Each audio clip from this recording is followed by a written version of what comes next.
قبر نہیں ہوگی، ایک جلتا ہوا دیا ہوگا، کیا پتہ کب کھینچ لے یہ قبر کا اندھیرا مجھے۔ میری ذات سے واسطہ لوگ، میری غلطیوں کو معاف کرنا۔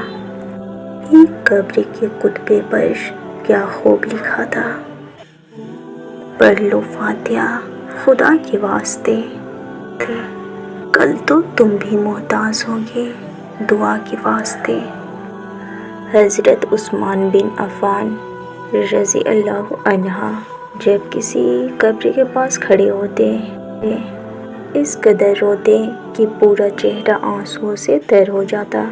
کسی نے ان سے پوچھا، آپ جہنم اور جنت کا ذکر کرتے ہیں تو آپ کو رونا نہیں آتا، اور اس قبر کو دیکھ کر روتے ہیں، اس کی وجہ کیا ہے؟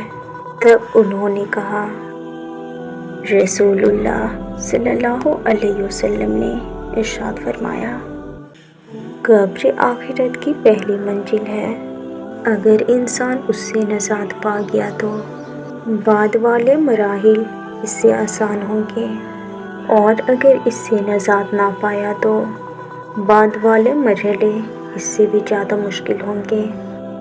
میں نے جو بھی منظر کبھی دیکھا ہے، قبر اس سے زیادہ ہولناک ہے۔